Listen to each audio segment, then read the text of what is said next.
জঘন্য, কিন্তু অন্তরটা খুবই সংবেদনশীল। উনি বোধহয় নিজেও জানেন না যে উনি কি চান।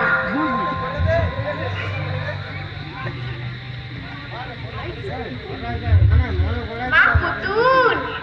আরে পিসিমা, তুমি? তোমার মায়ের সঙ্গে কালীঘাটে পুজো দিতে এসেছিলাম। তাই নাকি? বৌদি আমাকে ফেলে রেখে চলে গেছে। সে কি, তোমাকে ফেলে চলে গেল না? ঠিক আছে, তুমি আমার বাসায় চলে যাও, বান্তির সঙ্গে দেখা করে যাও। মা শহরে এলো অথচ আমার সঙ্গে দেখা করে গেল না।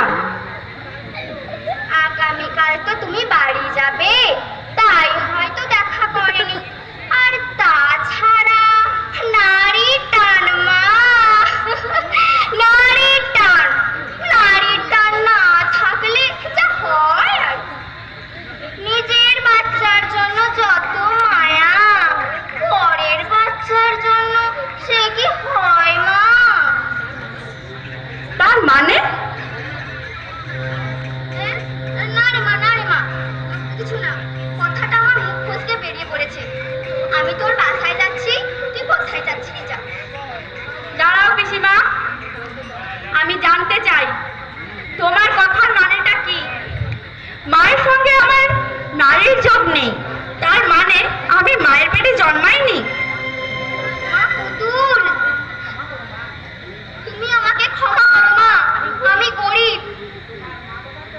তোমার মা বাবার দয়ায় বেঁচে আছি। তুমি নিশ্চয়ই চাও না তোমাদের বাড়ি থেকে আমার অন্নটা উঠে যাক। মাথার উপর বিয়ের যোগ্য মেয়ে আছে। আর যদি তোমার মা আমাকে বাড়ি থেকে বের করে দেয়, ভিক্ষে করেও আমার অন্ন জুটবে না। আমি কথা দিচ্ছি পিসিমা, তোমার মেয়ের বিয়ের দায়িত্ব আমার। মা যদি তাড়িয়ে দেয়, তুমি আমার বাসায় চলে আসবে। আমি শুধু জানতে চাই আমার সত্য পরিচয়। কিন্তু মার কথায় আমারও সন্দেহ হয়েছিল। সেদিন কথায় কথায় বললে ডাক্তার নাকি মাকে বলেছিল কোনো দিনও তার সন্তান হবে না। আমি বললাম তাই যদি হয় তাহলে আমি হলাম কি করে? মা বললেন তুই জন্মাবার পরেই ডাক্তার বলেছিল। তুমি আমাকে বিপদে ফেললে মা। আমি ঈশ্বরের নামে দিব্যি করে বলছি পিসিমা, কোনো ভয় নেই তোমার। মাকে আমি তোমার কথা বলবো না। আমি শুধু জানতে চাই কে আমার মা, কে আমার বাবা, কি করে আমি এই মায়ের কাছে এলাম। পুতুল, অস্পৃশ্য, অন্তজ, তাদের আছে পিতৃমাতৃ পরিচয়, আমার কি তাও নেই? বৌদি তোমার মা নয়, পিসিমা। হ্যাঁ মা, একটা পয়সা দিয়ে বৌদি তোমাকে কিনেছিল।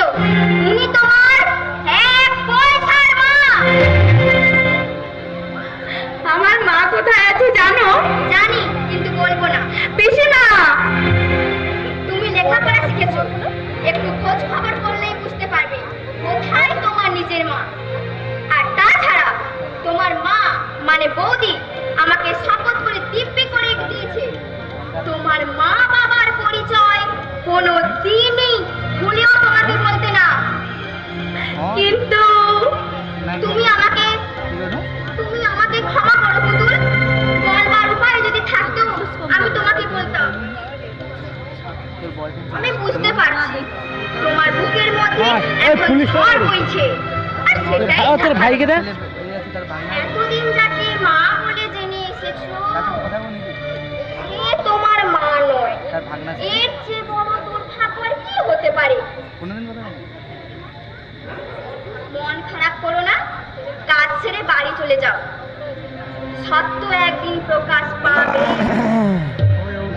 এতদিন যাকে মা বলে ডেকেছি সে আমার মা নয়।